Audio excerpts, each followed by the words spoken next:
Pues buenas noches a todos, un lunes más de estudio, me da gusto verles a todos y pues vamos a iniciar con este tema tan hermoso que es la gracia.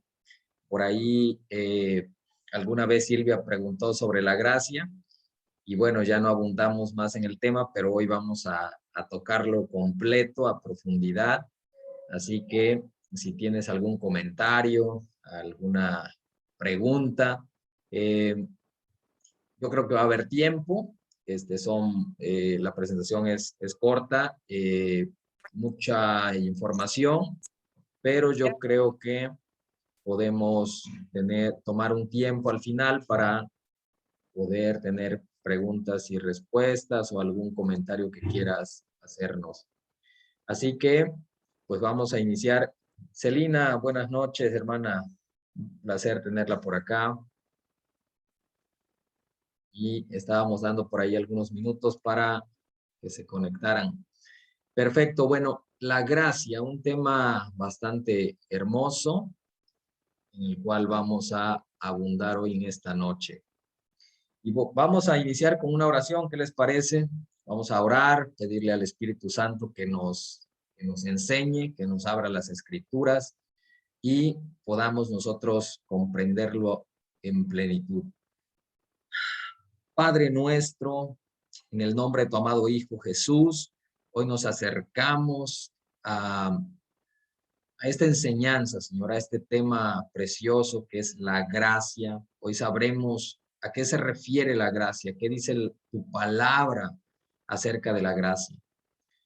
Y hoy te pido, Señor, que cada persona que hoy escucha este mensaje, como dice tu palabra, dice que somos bienaventurados cuando la leemos, cuando la escuchamos y cuando la guardamos.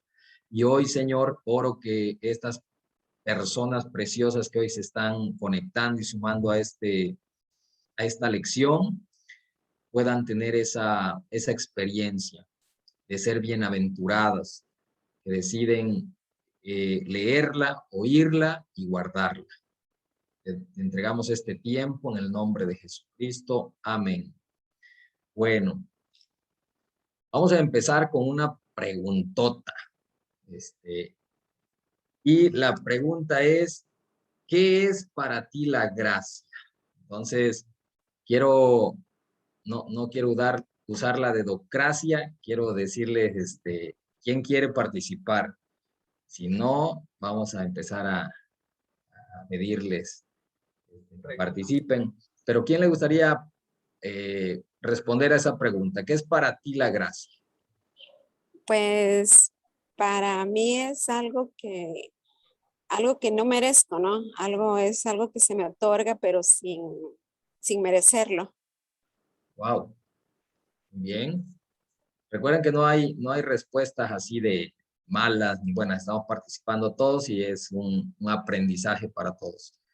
Gracias, Silvia. ¿Quién más le gustaría participar? ¿Qué es para ti la gracia? Hoy vamos a descubrir lo que dice la Escritura y yo creo que vamos a aprender bastante, pero ¿qué es para ti en este momento la gracia?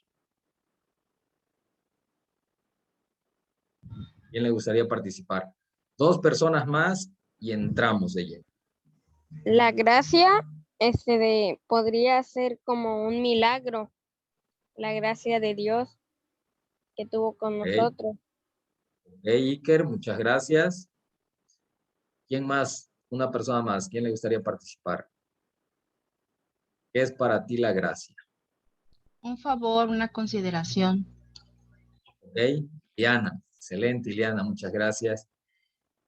Bueno, vamos a verlo desde el punto de vista bíblico y vamos a ir parte por parte, descubriendo esta hermosa palabra, gracia. De entrada tenemos ahí una reflexión de un teólogo. Emily, por favor, ¿lo podrías leer? Está en pantalla.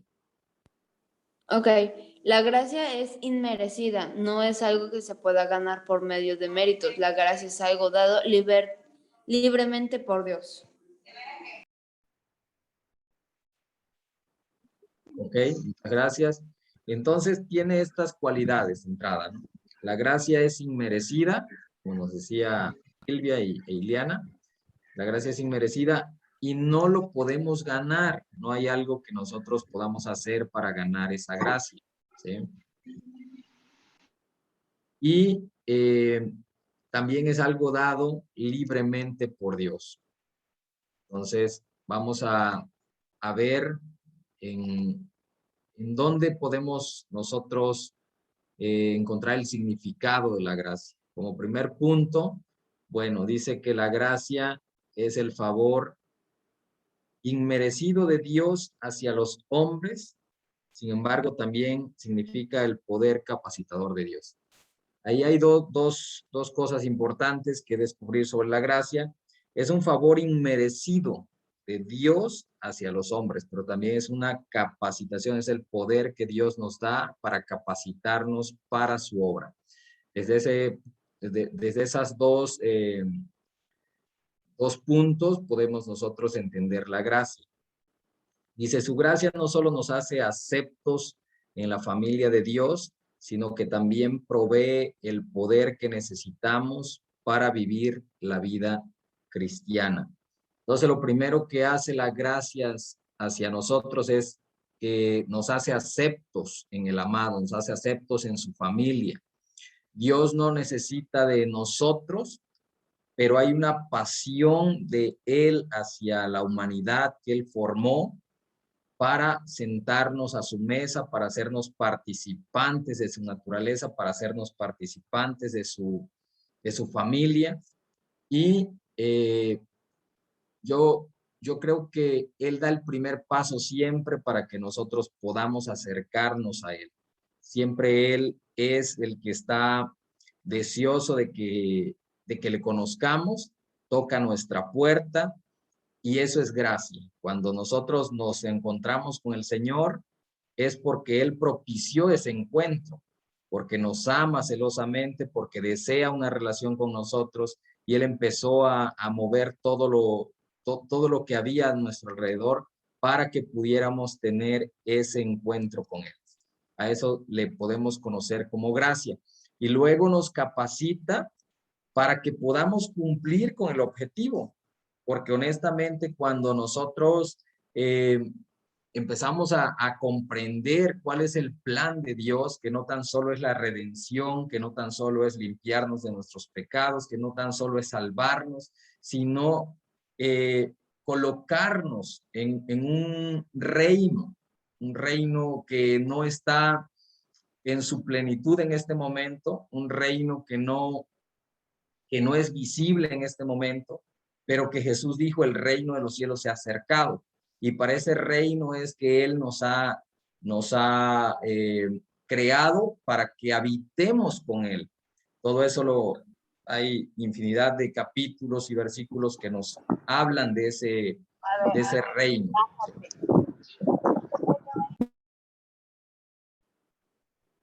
Entonces,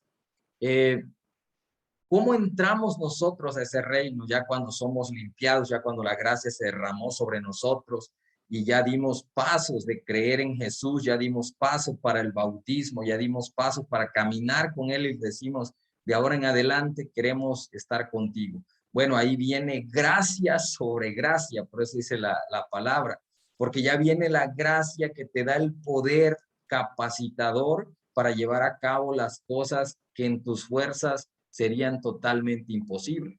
Por ejemplo, Dios nos llama a la santidad, pero nuestra fuerza es totalmente imposible poder ser santos, poder guardarnos en santidad. Es algo imposible humanamente, pero cuando el poder de Dios, el impulso de Dios viene sobre nuestra vida, entonces empezamos a cambiar hábitos que no habíamos podido en años, no habíamos podido tomando infinidad de soluciones humanas, y no habíamos podido lograr eso. Pero cuando el Espíritu Santo, cuando el poder de Dios actúa en nosotros, entonces nos está capacitando para seguir avanzando y colocarnos en ese lugar en donde Él ya nos vio. Al final nos ve no como solo personas, Él nos ve como una iglesia gloriosa. Y para llegar a ese punto de iglesia gloriosa, con todas las características que menciona acerca de la iglesia y que somos llamados a formar parte de eso, Él debe de llevarnos por un proceso de purificación, de santificación, de quitarnos manchas, de quitarnos arrugas, y ahí actúa la gracia, ahí actúa la gracia. Entonces, dice Segunda de Tesalonicenses, a ver, vamos a pedirle a hermana Celina, ¿podría leer Segunda de Tesalonicenses, que está en pantalla? Sí, buenas noches. Disculpe, Buenas hace noches. rato saludé, pero tenía yo el micrófono cerrado. Ah, no se Esta preocupe. tecnología, no me llevo con esta tecnología. Pues ha estado casi todos los lunes, así que le felicito porque a pesar de no llevarse al 100%, lo ha hecho excelente. Es que llego corriendo, hermano, como tengo a mi papá enfermo, llego corriendo, yo ando acelerada y llego aterrizando. No se preocupe, vamos a estudiar la palabra y nos va a dar confort. De hecho, la palabra que va a leer habla de eso. Amén. Y el mismo Jesucristo, Señor nuestro y Dios nuestro Padre, el cual nos amó y nos dio consolación eterna y buena esperanza por gracia, conforme a vuestros corazones y os conforte vuestros corazones y os confirme en toda buena palabra y obra. Okay. Ahora vamos a diseccionar este versículo. Está hablando este capítulo de 2 de Tesalonicenses 2. El título se llama Escogidos para salvación. Es decir, tú y yo fuimos escogidos para ser salvos, primeramente, pero ahí no termina el plan de Dios. Y quiero recalcar ese punto porque, como decía la pastora, ¿no? La clase pasada, mucha gente ve el bautismo como la graduación y apenas es el inicio. Y mucha gente también ve la salvación como el top, lo máximo que Dios puede hacer en su vida. Y dice, bueno, ya soy salvo, ya acepté a Jesucristo y de aquí para el real, pues ya, ¿no? O sea, era lo que tenía que hacer. La realidad es que no, hay más dentro de ese plan glorioso de Dios. Y ahí dice que somos escogidos para salvación y empieza a mencionar por qué, que Él nos ama, que por eso nos ha hecho salvos. Y llega a un punto donde dice, y el mismo Jesucristo, Señor nuestro y Dios nuestro Padre, habla de una unidad del Señor Jesucristo y del Dios Padre, una unidad, siendo Dios, los dos en una sola persona. Y empieza a decir, el cual nos amó. Y en el primer punto de la gracia, nos amó. Y dice que también nos dio, y lo habla en tiempo pasado, es decir, Él cuando nos vio y nos destinó a ser salvos, Él cuando nos formó, Él estaba pensando en amarnos, estaba pensando en consolarnos eternamente, fíjense ahí, o sea, no es consolación momentánea, una consolación eterna, y también nos dio una buena esperanza. ¿Cuál es la buena esperanza? La buena esperanza son muchas dentro de las promesas de la Biblia, pero te voy a decir una ahorita que recuerdo. Una buena esperanza es que aunque tú estés muerto, vas a vivir. Es lo que le dijo a María y a Marta cuando ellas estaban preocupando porque su hermano había muerto. Le dijo, es que no te he dicho que si crees, aunque estés muerto, vivirás. Esa es una esperanza, es algo que no lo tenemos ahora, pero que Dios nos garantiza y nos dice, aunque tú mueras, yo te voy a levantar a resurrección para que estés eternamente conmigo. Eso es una buena esperanza y nos tendría que llenar de satisfacción y gozo. Otra buena esperanza es que dice, tendrás aflicciones, en el mundo vas a tener aflicciones, pero confía porque yo no voy a dejarte, confía porque yo voy a estar contigo. Y yo soy un experto venciendo todas las adversidades que el mundo te pueda dar como aflicciones. Entonces, esa es otra buena esperanza. Todo lo recibimos, su amor, su consolación eterna y las esperanzas o las promesas que aún no tenemos, no hemos palpado, pero que sabemos que tenemos palabra de Dios y que Dios no miente y que Dios cumple sus promesas. Entonces lo tenemos como esperanza, una esperanza viva, que sabemos que en algún momento Él nos va a dar eso que Él prometió. Entonces todo eso lo recibimos por gracia. También recibimos por gracia confort a nuestros corazones. ¿Te has sentido angustiado? ¿Te has sentido angustiada? ¿Te has sentido que tu vida no está creciendo? ¿Te has sentido abrumada por todos los afanes de esta vida, por todas las circunstancias que vives? Bueno, Dios dice, yo por gracia quiero confortar tu corazón. Y como otro punto dice, y te quiero confirmar en toda buena palabra y obra. Eso en español, ¿qué sería? Yo te quiero fortalecer en todo lo bueno que tú hagas y digas. Es decir, que cuando hables y cuando hagas algo, yo voy a estar ahí y te voy a fortalecer. Voy a fortalecer tus rodillas paralizadas, tus manos débiles y vas a salir adelante porque mi gracia va a estar contigo. Entonces, a eso se refiere este versículo, y yo creo que más de una vez lo hemos experimentado, la gracia de Dios sobre nuestra vida. Y vamos a continuar viendo estos puntos. Dice que hay dos aspectos de la gracia de Dios en el creyente, el A y el B. A ver, voy a pedirle a Iliana, por favor, que lea el A, el don inmerecido de Dios. Porque por gracia sois salvos por medio de la fe, y esto no de vosotros, pues es don de Dios, no por obras, para que nadie se gloríe. Efesios 2, 8, 9. Muchas gracias, Iliana. Entonces, ese es un regalo. Don es un regalo inmerecido de Dios. ¿Por qué inmerecido? Porque la realidad es que nuestro actuar no es el mejor. Como seres humanos nos hemos descarriado y, por ejemplo, tenemos toda la escritura desde el inicio de esta bella historia. Dios planta un jardín donde coloca al hombre. Todo está en un estado excelente. Dios se pasea. Dios quiere una comunión con el hombre. Pero viene un deseo del ser humano de ir más allá de los límites que Dios le puso. Y encuentra un atajo.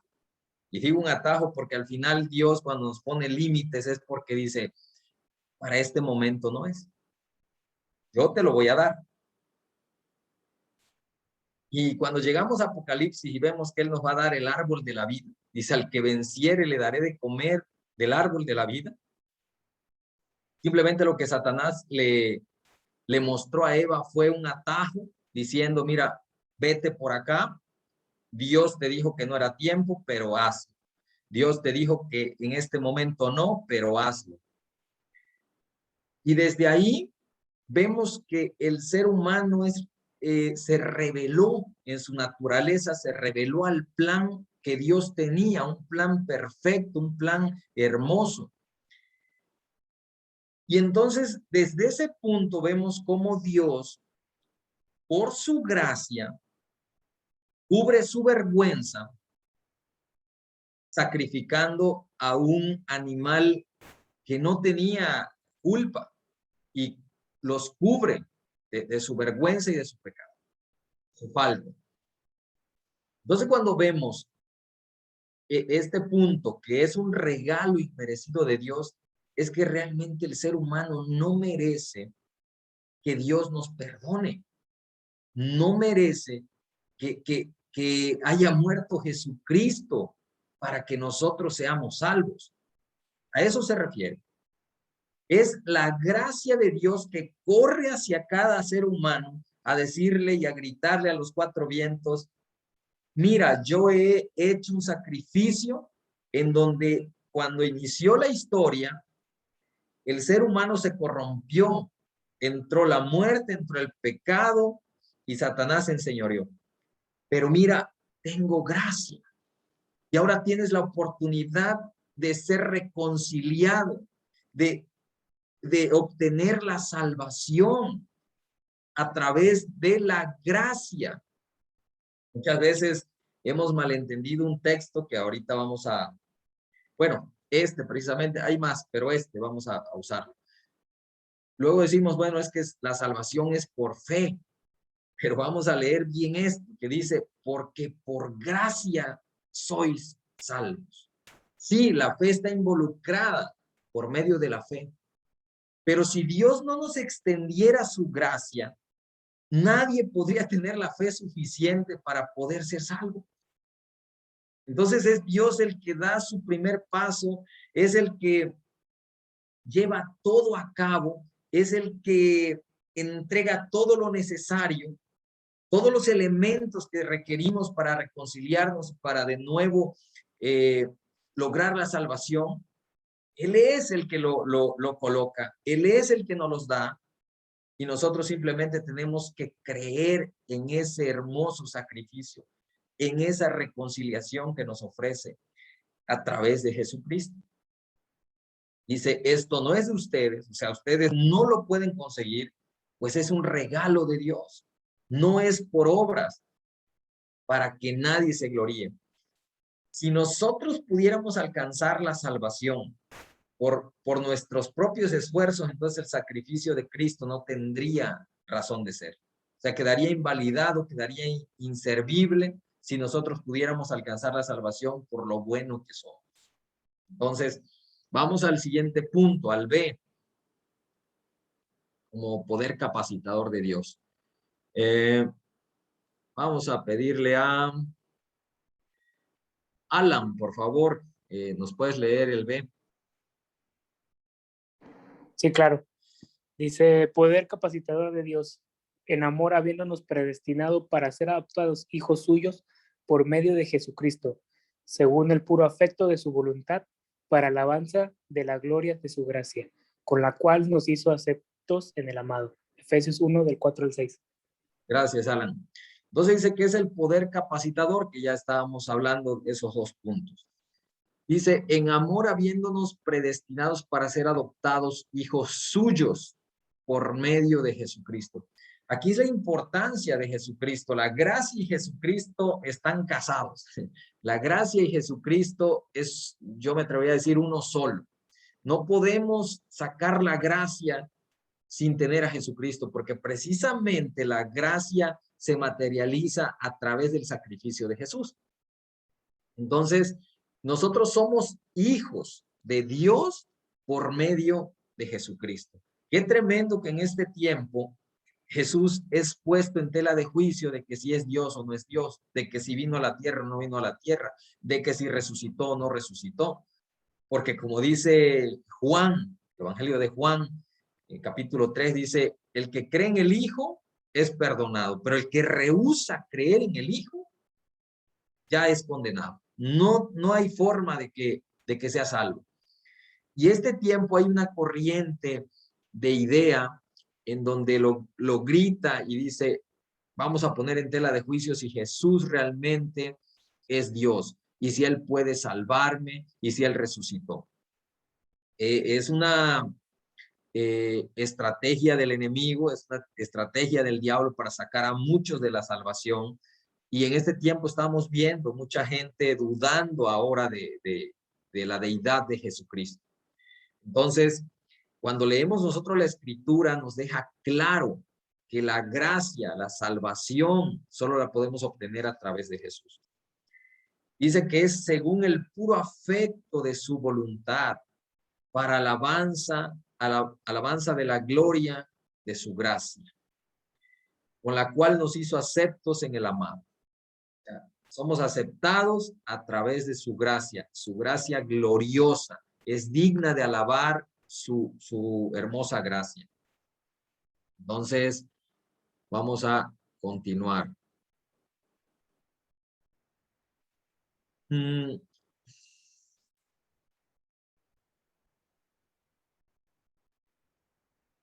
Hermana Lupita, ¿le gustaría leer la reflexión de Max Lucado que está en pantalla?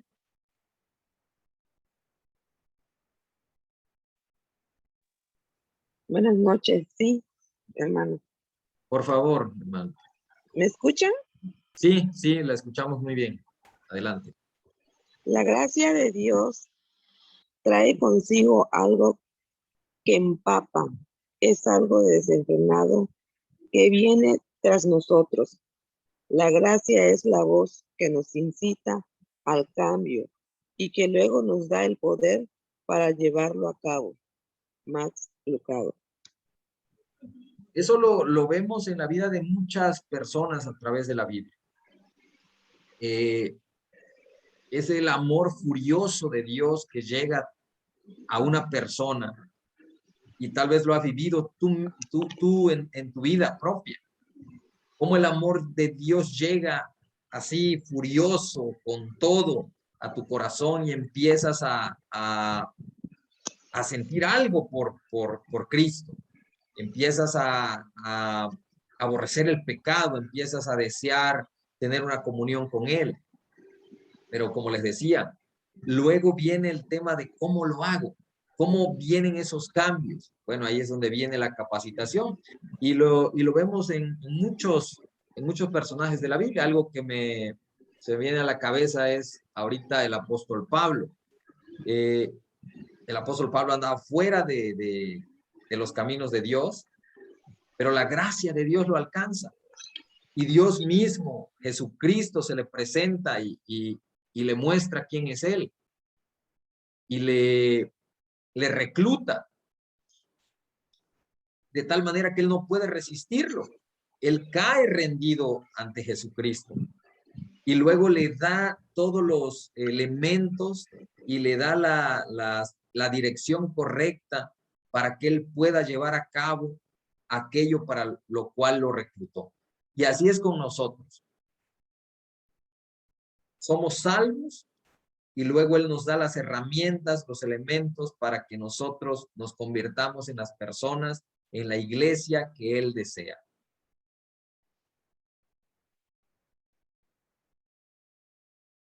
Como segundo punto, el otorgamiento de la gracia a los héroes de la fe, ya hablando de personajes en donde vemos esta gracia en todo su esplendor.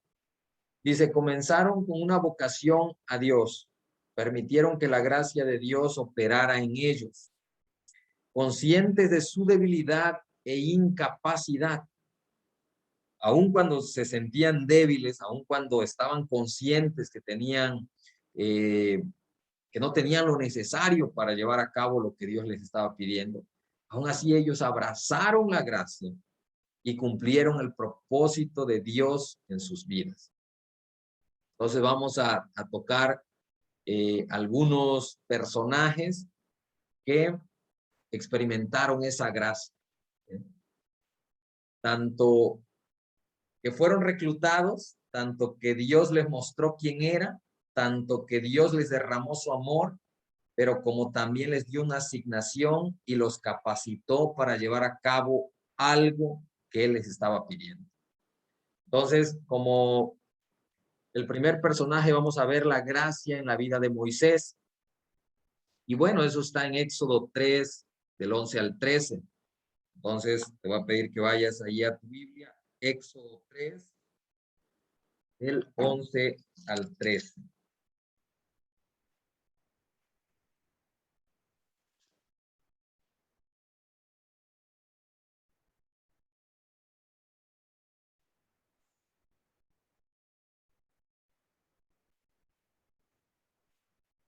¿Alguien lo tiene y quiere leerlo? Amén. Dice, entonces Moisés respondió a Dios, ¿quién soy yo para que vaya a Faraón y saque de Egipto a los hijos de Israel? Y él respondió, ve, porque yo estaré contigo, y esto te será por señal de que yo te he enviado. cuando haya sacado de Egipto al pueblo, serviréis a Dios sobre este monte. Dijo Moisés a Dios, he aquí que llego yo a los hijos de Israel y les digo, el Dios de vuestros padres me ha enviado a vosotros. Si ellos me preguntaren cuál es su nombre, ¿qué les responderé? Exacto. Éxodo 3, 11, 13. Ajá. Entonces, Dios lo estaba reclutando para que fuera una persona que liderara la salida de la esclavitud de su pueblo, de Israel. Y entonces, era enfrentarse a Faraón. Recordemos que Moisés estuvo dentro del sistema de Faraón, ahí creció. Él conocía muy bien todos los detalles que se desenvolvían dentro del palacio de Faraón.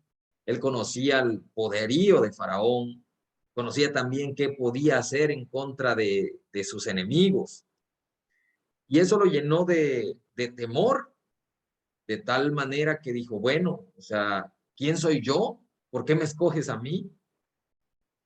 ¿Qué les diré si tú me dices, si ellos me preguntaren quién te envía, qué les digo? Y toda la historia se desenvuelve también en el capítulo 4, del 1 al 13. No lo vamos a leer hoy por falta de tiempo.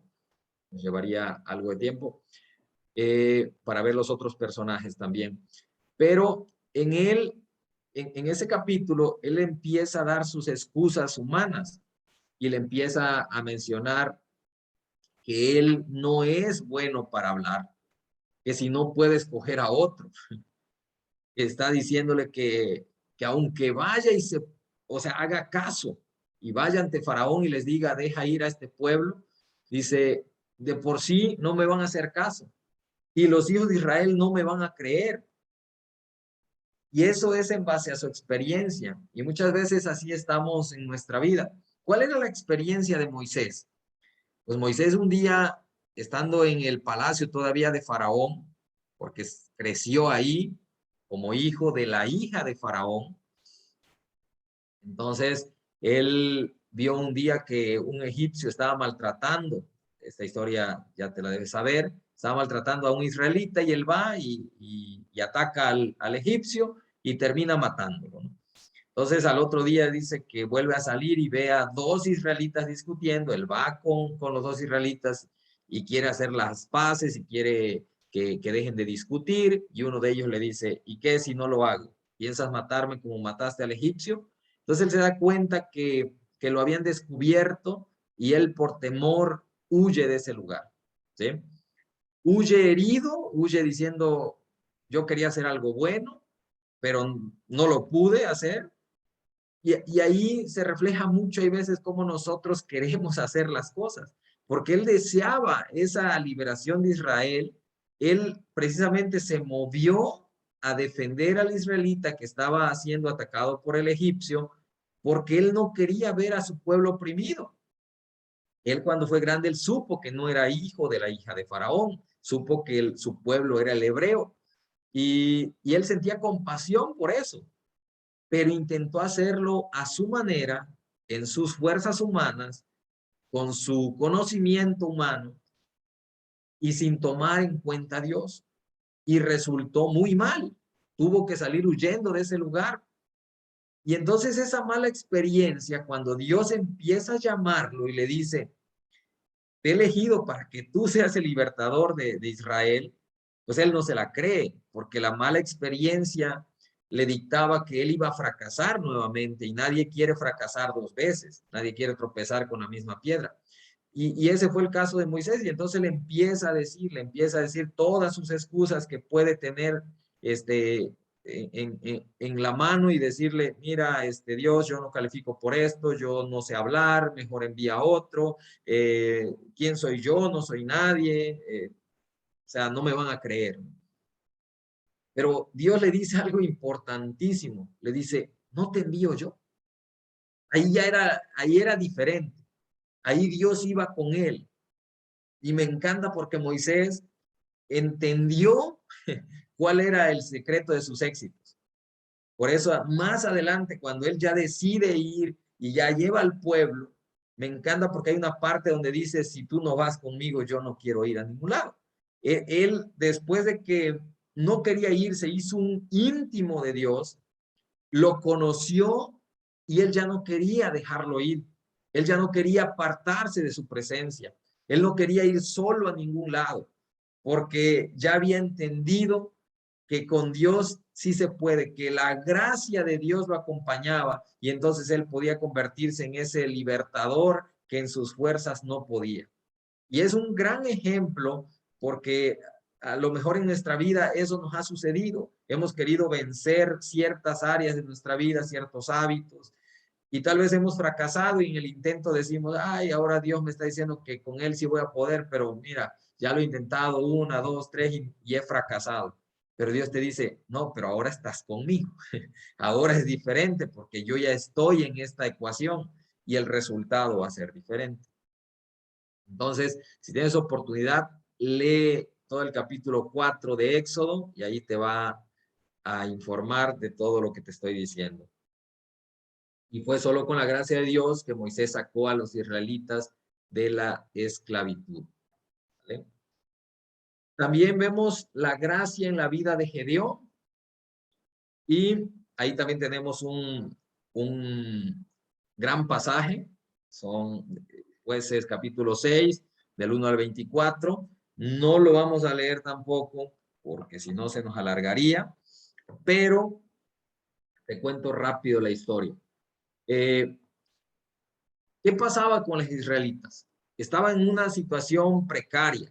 Sus enemigos eran los amalecitas.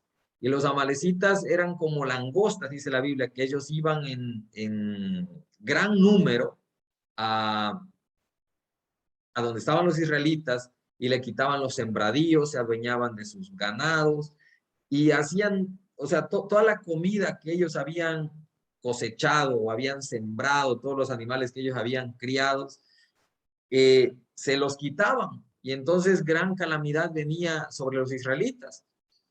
Pero ¿por qué vino todo eso? Bueno, la Biblia nos dice por qué. Dice que ellos hicieron lo malo y entonces Dios, cuando ellos hicieron lo malo y ellos no quisieron caminar con Dios, Él se retiró y dijo, bueno, pues entonces ahora quedan sin la gracia. Una cosa es vivir sin la gracia, o sea, sin la presencia de Dios, y otra cosa es vivir con Él. Y entonces cuando ese periodo de 7 años donde ellos no tomaron en cuenta a Dios e hicieron lo malo, ellos fueron entregados a los amalecitas y ellos hacían de todo contra los israelitas y vivían en una situación bien precaria, bien difícil. Y tal vez es cuestión nada más de ponernos a pensar un poquito de cómo era nuestra vida antes de conocer a Cristo y parecíamos israelitas oprimidos, en donde todo a nuestro alrededor parecía estar en contra, parecía que estaban armando un complot en nuestra contra y todo iba marchando de manera mal, ¿no? En esta condición estaban ellos. Y era una condición tan fea, o sea, tan fea que se quedaban sin alimentos, que ellos empezaron a cavar cuevas, cavernas, en donde iban y escondían el alimento, en donde cuando veían que ellos venían a atacarlos, ellos tenían que correr y esconderse. No sé, imagínate un lugar en guerra donde dice, oye, ya empezó, ahí vienen los contrarios y corres a tu búnker, corres a tu escondite. Bueno, así eran ellos. Eso no era vida, o sea, había enemigos que podían más que ellos y ellos estaban temerosos, estaban pensando que tal vez mañana no comerían o que tal vez ya no amanecerían si llegaban los madianitas y los destruían. Entonces, un día ellos deciden clamar a Jehová, ¿sí? A causa de sus enemigos, los madianitas. Y él los escucha. Y dice que el ángel de Jehová, que ahí es una cristofanía, se entiende por cristofanía, Jesucristo no encarnado o preencarnado, la figura de Jesucristo se aparece ahí con Joás, que era el papá de Gedeón, Abieserita, dice la Biblia, y ellos estaban ahí. Dice que estaba Gedeón sacudiendo trigo para irlo a esconder. Y ahí entonces Dios lo llama y le dice, oye, tú vas a libertar a Israel. Pero en esa condición, él le hace una pregunta bastante válida. Y le dice, el ángel de Jehová, o sea, Jesucristo le dice, varón esforzado y valiente, yo estoy contigo.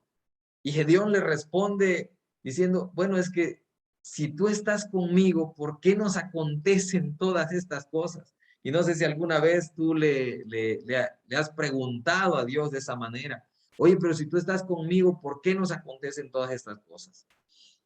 Y Dios empieza a reclutarlo para un fin y le empieza a decir, yo te escogí, tú vas a liberar a Israel. Y él empieza a hacer preguntas. ¿Con qué salvaré a Israel? Preguntas que están ahí en la pantalla. ¿Con qué salvaré a Israel? Mi familia es pobre, dice. Viendo su circunstancia con ojos naturales. Mi familia es pobre, no tengo armas, no he sido entrenado en algún ejército para ser un libertador. Soy el menor de mi familia. Todavía te lo creerías si ocuparas a uno que fuera mayor, más diestro, más experimentado. Pero lo que necesitaba Gedeón era la gracia de Dios solamente. Había incredulidad en su corazón también por todas las experiencias pasadas. Había derrotas durante esos 7 años, no le habían podido hacer frente a sus enemigos. Pero sabemos cómo termina esa historia. Él empieza a poner a prueba a Dios y le empieza a decir, si eres tú, confírmamelo, yo voy a ir y voy a traer un cabrito y te lo voy a ofrecer. El caso que él va y se lo ofrece y el fuego de Dios sale. Cuando sale el fuego de Dios, ahí está mostrando gracia, está mostrando su presencia. Y punto importante de reflexión con Gedeón es que para que el fuego de Dios esté en nuestra vida, necesita haber un sacrificio. Para que la gracia esté en nuestra vida, necesitamos ofrecernos como sacrificio. Entonces, siempre que Dios es representado en fuego,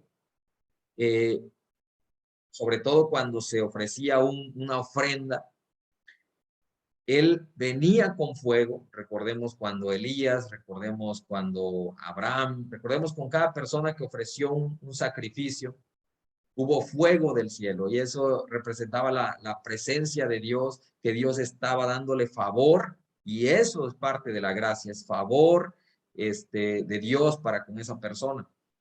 Pero ahí es donde entramos nosotros en juego. Nosotros nos tenemos que ofrecer, si queremos el favor de Dios, si queremos la gracia de Dios, nuestro deber es ofrecer sacrificios. Y la Biblia nos enseña qué tipo de sacrificios son. Sacrificios de labios, sacrificios cantando, sacrificios de amor para Él, de tal manera que nosotros podamos hacer una unión con Cristo y Él nos entregue su favor. Eso es lo que fue a hacer este Gedeón. Le dijo, si tú eres Dios, yo quiero ir, te quiero ofrecer un sacrificio. Sacó cabritos, panes sin levaduras, y entonces el fuego salió y consumió todo lo que Gedeón le estaba ofreciendo. Ese es otro ejemplo de personas que experimentaron la gracia. Como otra persona fue la vida del apóstol Pablo. Dice la escritura que Pablo reconoció que tenía debilidades. Dice en 2 Corintios 12:7, dice, me fue dado un aguijón en mi carne, un mensajero de Satanás que me abofetee para que no me enaltezca sobremanera. En cada uno de los que vimos a Moisés con características de no ser un líder, de excusarse sobre sus debilidades. También vimos a Gedeón, también diciendo, yo soy débil, soy el menor, mi familia es pobre, no tengo nada que ofrecer.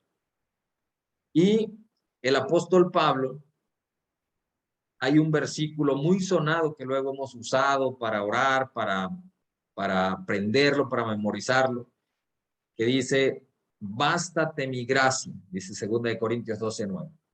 Bástate mi gracia porque mi poder se perfecciona en la debilidad. El problema que tenemos como seres humanos es que no nos gusta ser débiles.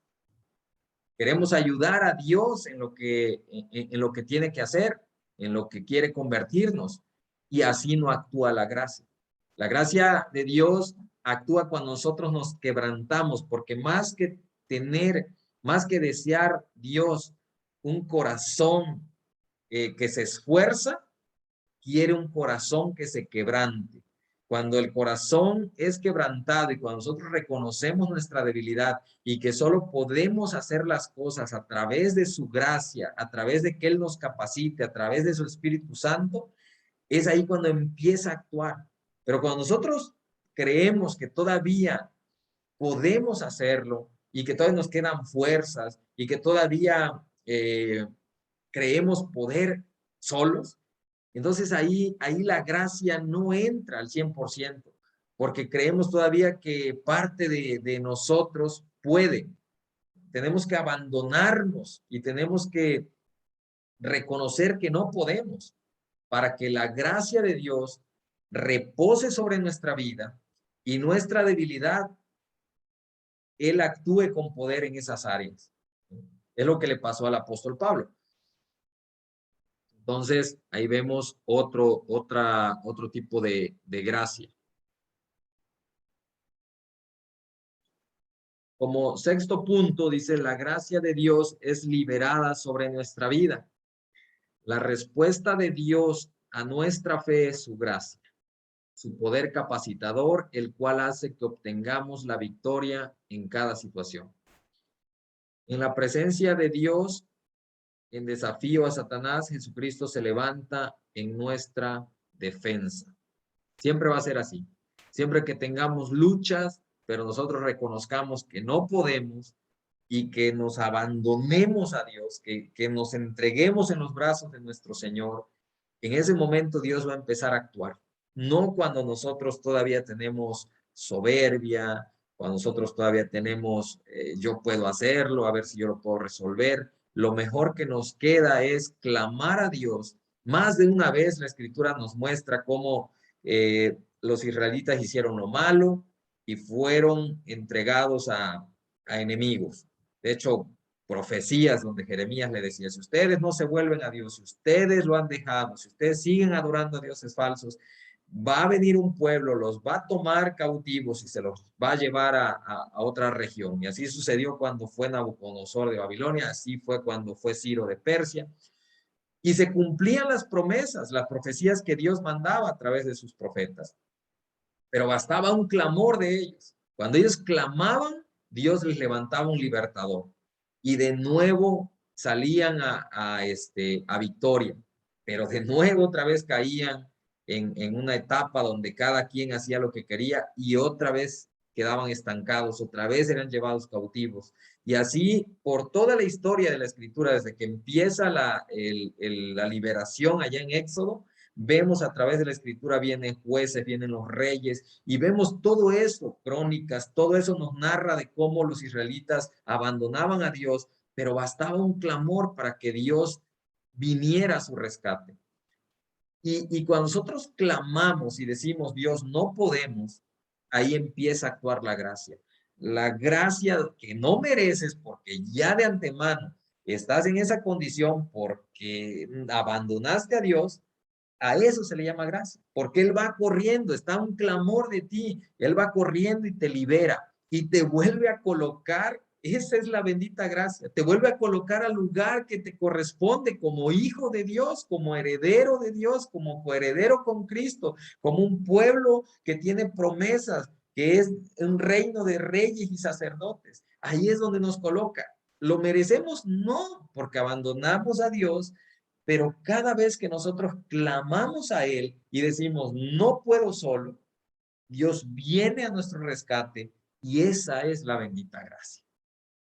Entonces, dos promesas importantes, dos promesas muy importantes. La primera. ¿Quién quiere leer la primera?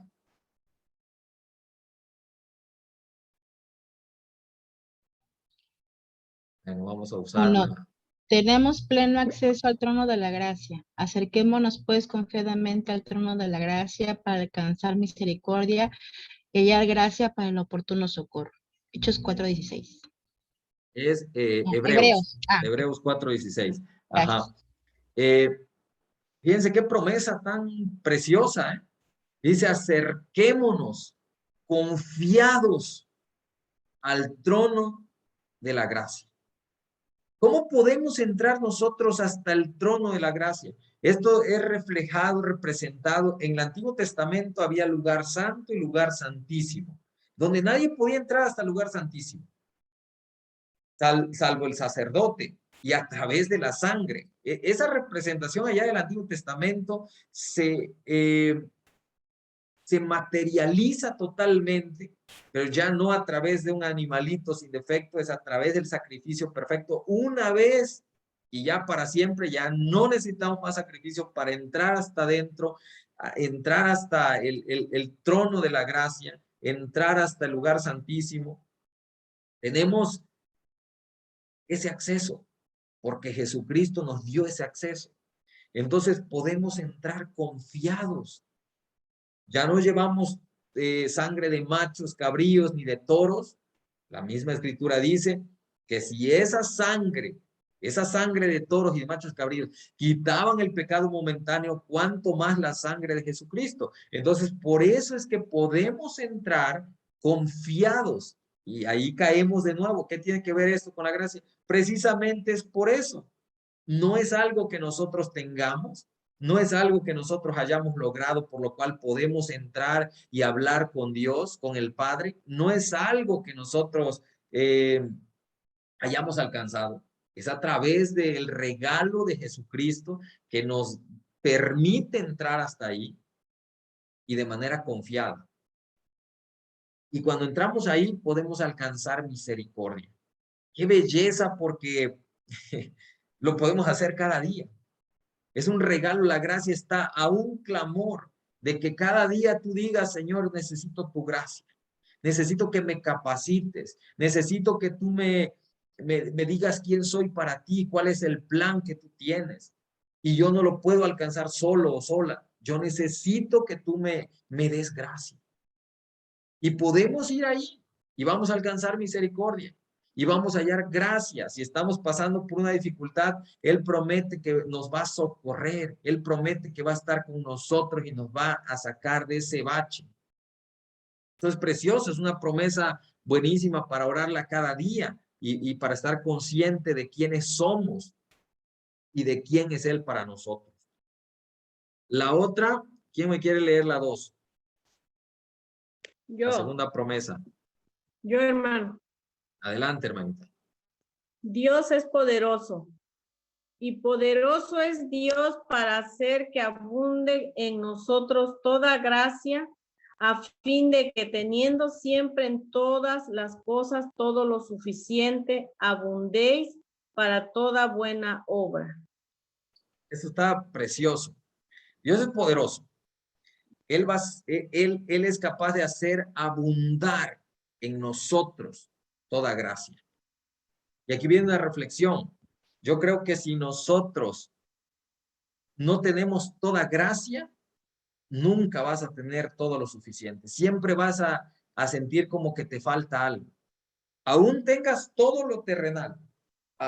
Por eso mucha gente, aún teniendo todo lo terrenal, en ocasiones corre porque no encuentra satisfacción en todo eso. Creía que si alcanzaba tal logro, creía que si tenía un mejor estatus económico, creía que si viajaba a tal lugar, iba a sentirse pleno y se da cuenta de que no. Dice, teniendo siempre todas las cosas, todo lo suficiente, pero inicia con la gracia. Cuando nosotros tenemos la gracia, todo es suficiente. Todo lo demás es suficiente. Nos sentimos en plenitud. Y cuando pasa eso, entonces estamos listos para abundar en toda buena obra. Hay veces queremos empezar por las buenas obras, pero a través de esfuerzo humano. Y a veces no se puede de esa manera.